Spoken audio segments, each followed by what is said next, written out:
जय मसीह के दोस्तों इस मैसेज की शुरुआत हम मैथ्यू चैप्टर 7 से करेंगे, जहां पर स्वर्ग जाने वाले लोगों के बारे में बहुत ही अनोखी बातें हमें समझाई गई है कि स्वर्ग में कौन लोग जाने पाएंगे और कौन लोग नहीं जाने पाएंगे। उसके बारे में हमें उस जगह पर बहुत ही अनोखे वचन मुझे और आपको परमेश्वर सिखाता है कि स्वर्ग में कौन जाएगा और कौन नहीं जाएगा। अगर दोस्तों हम मसीह में जीवन बिता रहे हैं और मेरी और आपकी यह इच्छा है, मेरी और आपकी यह मर्जी है कि मुझे और आपको स्वर्ग जाना ही जाना है, तो दोस्तों इस मैसेज को ध्यान से सुनिएगा, क्योंकि दोस्तों मैथ्यू चैप्टर 7 में भी परमेश्वर जो हमें वचन समझाता है उसमें ऐसे लोग हैं कि कौन स्वर्ग जाने पाएगा और कौन नहीं जाने पाएगा। इसमें बहुत ही ऐसे हमें परमेश्वर के वचन समझाए गए हैं, बताए गए हैं। अगर मैं और आप इसके अनुसार करते हैं, हमारे जीवन में फॉलो करते हैं इन वचनों के अनुसार, तो स्वर्ग आपके लिए ही होगा। परंतु हम नहीं कर रहे हैं इन वचनों के अनुसार हमारे जीवन में, तो दोस्तों आप और मैं कितनी भी बड़ी मिनिस्ट्री भी क्यों ना कर लेंगे, कितनी भी बड़ी सेवकाई भी क्यों ना कर लेंगे, हम मसीही जीवन में पूरा जीवन समाप्त कर देंगे, फिर भी मैं और आप स्वर्ग नहीं जाने पाएंगे। अगर हम सिर्फ और सिर्फ यीशु मसीहा को ग्रहण किए हुए हैं, यीशु मसीहा को सिर्फ और सिर्फ विश्वास करते हैं यीशु मसीहा के ऊपर कि यीशु मसीहा ही परमेश्वर है, और बाकी हम कुछ भी नहीं करते, यानी कि वचनों के अनुसार नहीं चलते हैं, तो दोस्तों मेरा और आपका स्वर्ग जाना बहुत ही असंभव होने पाएगा। क्योंकि दोस्तों बहुत से सेवक, बहुत से पास्टर, बहुत से भविष्यवक्ता या फिर आम मसीही व्यक्ति भी, अगर मैंने और आपने परमेश्वर के वचनों के अनुसार जीवन नहीं बिताया होगा, तो स्वर्ग नहीं जाने पाएंगे। क्योंकि दोस्तों वचन ही मुझे और आपको समझाता है कि जो मुझसे हे प्रभु कहता है, उनमें से हर एक स्वर्ग के राज्य में प्रवेश न करने पाएगा, परंतु वह ही जो मेरे स्वर्गीय पिता की इच्छा पर चलता है। दोस्तों मेरे और आपके मसीह यीशु में बहुत सारे साल हो गए होंगे, मैंने और आपने प्रभु को ग्रहण किए हुए हमारे कई साल बीत गए होंगे, शायद आपके 10 साल, 20 साल या फिर आपके 30 साल भी हो सकते हैं। परंतु दोस्तों आप और मैं परमेश्वर के वचनों के अनुसार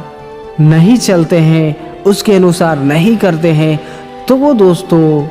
हमारा स्वर्ग जाना बहुत ही मुश्किल हो जाएगा। इसलिए समय रहते हुए मुझे और आपको संभल जाना है, अलर्ट हो जाना है, क्योंकि जो कोई भी प्रभु यीशु मसीहा को प्रभु प्रभु कहेगा, यानी कि उस पर विश्वास करेगा, उसकी आराधना करेगा, प्रार्थना करेगा, परंतु परमेश्वर के वचनों के अनुसार ही नहीं चलेगा, वह व्यक्ति स्वर्ग नहीं जाने पाएगा। आप और मैं कोई भी मसीही व्यक्ति क्यों ना हो, हमारी बहुत बड़ी मिनिस्ट्री हो सकती है, आपकी और मेरी बहुत बड़ी सेवकाएं हो सकती है, हमने लाखों लोगों को सुसमाचार सुनाया होगा, हमने लाखों लोगों के लिए भविष्यवाणी की होगी, हमने चंगाई भी की होंगी, हमने चमत्कार भी यीशु मसीहा के नाम में किए होंगे और अचंभे के काम भी किए होंगे, परंतु फिर भी मैं और आप नहीं जाने पाएंगे स्वर्ग में। अगर हम वचनों के अनुसार नहीं चलेंगे, यीशु मसीहा की आज्ञाओं के अनुसार नहीं चलेंगे,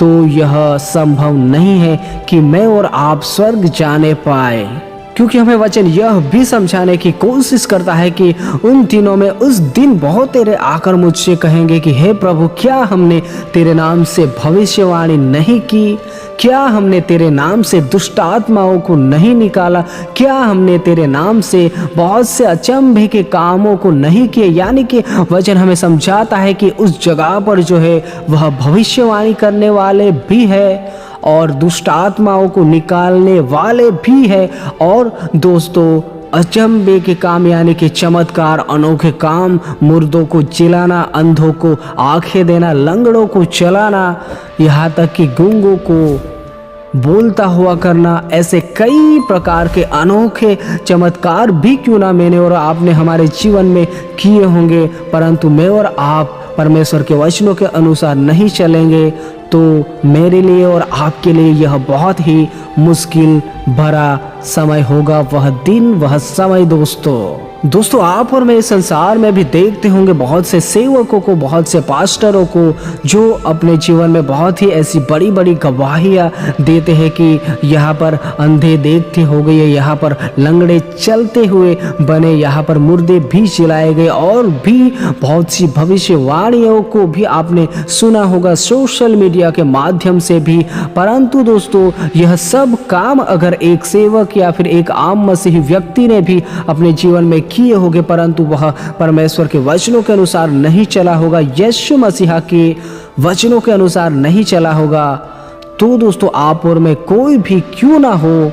स्वर्ग में नहीं जाने पाएंगे।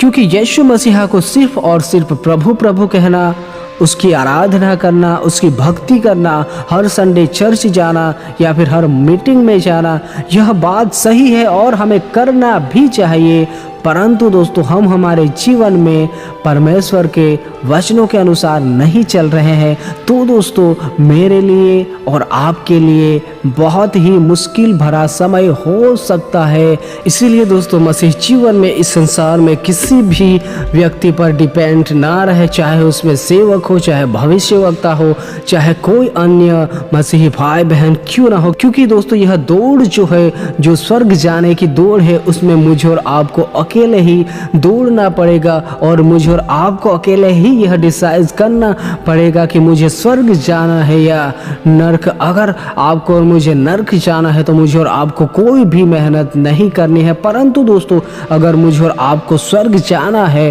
तो मुझे और आपको संभल कर रहना होगा, परमेश्वर के वचनों के अनुसार हमारे जीवन में करते रहना होगा। क्योंकि कोई भी जो भी प्रभु प्रभु कहेगा परमेश्वर को, उनमें से हर एक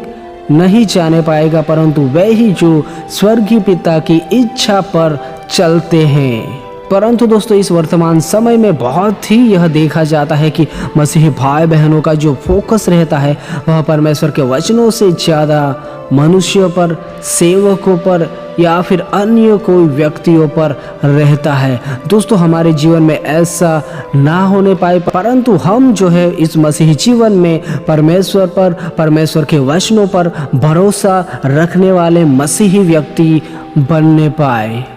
दोस्तों इस जीवन में चलते चलते यह बात ध्यान दीजिएगा कि दो मार्ग है स्वर्ग जाने के, एक तो है सकरा और दूसरा है चौड़ा। सकरा है वह मार्ग जो जीवन को पहुंचाता है, परंतु जो चौड़ा है वह नरक को पहुंचाता है। इसलिए सावधान होइएगा। इस संसार में चलते हुए आपको और मुझे बहुत से ऐसे लोग मिलने पाएंगे जो आपको और मुझे उन सकरे मार्ग से हटकर चौड़े मार्ग पर ले जाने की कोशिश करेंगे, जिसमें कि हरेक आशीष से लेकर हरेक इस संसार की नाम शोहरत धन दौलत से लेकर हरेक है। परंतु जो सकरा मार्ग है वह कठिनाइयों से भरा है, उनमें दुख भी आ सकता है, उनमें हमें संभल कर चलने की ज़रूरत होती है। और जब हम संभल कर चलेंगे तो ही मैं और आप स्वर्ग तक पहुंचने पाएंगे। इसलिए दोस्तों अपने जीवन में सावधान रहिए, अलर्ट रहिए, परमेश्वर के वचनों के अलावा किसी के ऊपर भी डिपेंड ना रहिए। और इस संसार में मसीह जीवन में चलते चलते किसी के भी बहकावे में ना आए। आप और मैं जिस जगह पर भी रह रहे हैं उस जगह से भी परमेश्वर की आराधना हम सच्चाई से कर सकते हैं, वचनों के आधारित। और खास करके हमारे जीवन में सबसे प्रथम स्थान जो है वह हमें परमेश्वर के वचनों को देना है, परमेश्वर को देना है। उसके बाद ही हमारे जीवन में अन्य कोई भी व्यक्ति या फिर कोई भी काम, बिजनेस या परिवार कोई भी क्यों ना हो वह दूसरे नंबर पर आने पाए दोस्तों, ताकि हम स्वर्ग राज्य के वारिस ठहरने पाए। बाकी आप बहुत ही समझदार हो। सबको जय मसीह की।